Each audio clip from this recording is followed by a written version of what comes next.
ધાનેરા ખાતે પુલ જોડે service road બનાવવા અને બજારમાં બસ ચાલુ કરાવવા મુદ્દે આવેદનપત્ર અપાયું। 7 દિવસમાં ઉકેલ ન આવે તો ચક્કાજામની ચીમકી અપાઈ। પુલની બાજુમાં સર્વિસ રોડ ન બનતા સરકારી બસ અને અન્ય વાહનો બારોબાર જતા હોવાથી વેપાર ધંધાને મોટું નુકસાન। સ્થાનિક લોકોએ અનેકવાર રજૂઆત કરવા છતાં પરિણામ ન મળતા આખરે વેપારીઓ, ડોક્ટરો અને જાગૃત નાગરિકો દ્વારા મીટિંગ બોલાવી ત્યારબાદ રેલી સ્વરૂપે આવેદનપત્ર અપાયું।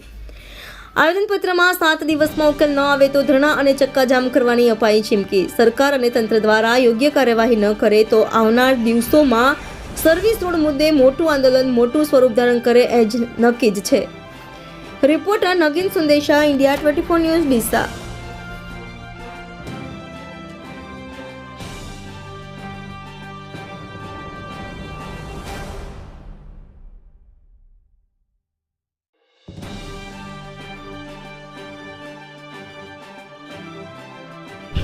આજે અમે અગ્રવાલ 3 રસ્તા સર્વિસ રોડ બાબતનું જે આવેદનપત્ર આપ્યું એ આવેદનપત્ર 7 દિવસની મુદત માગી છે। કારણ કે આ સર્વિસ રોડ વારંવાર અમે ધાનેરાની નગરજનોએ રજૂઆત કરી, પણ એ રજૂઆતો એમના કાગળ જ ઉપર પડી રહે છે। એ રજૂઆતોનો કંઈ નિકાલ નહીં થતો। એ સર્વિસ રોડ ઉપરથી જે વાહનો ચાલે છે એ ધાનેરાના શહેરના વિકાસ માટે છે। ત્યાંથી જે સરકારી બસો આવે છે એ સરકારી બસો અહીંથી ચાલતી થાય। એ આવેદનપત્ર અહીં પ્રાંત સાહેબને આપ્યો। પ્રાંત સાહેબ જોડે 7 દિવસની મુદત માગી। એ 7 દિવસની મુદત સુધી પ્રાંત સાહેબ કંઈ નહીં કરે તો અમે આગળ અમારી રીતે ભારે આંદોલન કરશું એવી નગરજનો અને દરેક વેપારીઓએ આવેદનપત્ર આપી અને સાહેબને જણાવ્યું છે।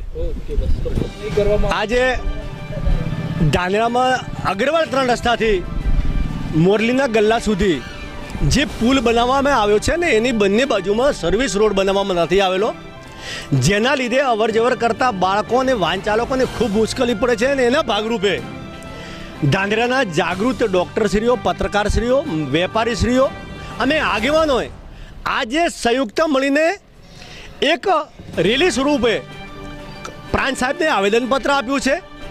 અને આની અંદર જણાવવામાં આવ્યું છે કે જો 1 અઠવાડિયાની અંદર આ સર્વિસ રોડનું કામ ચાલુ કરવામાં નહીં આવે,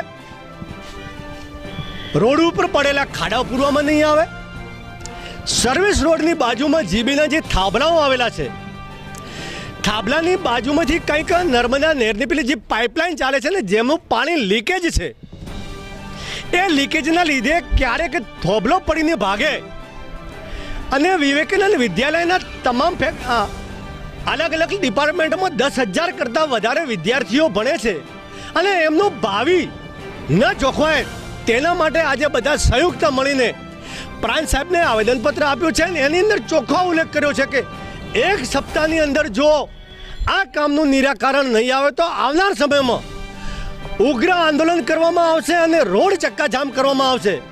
તેની તમામ જવાબદારી લાગતા વળગતા અધિકારીઓને રહેશે।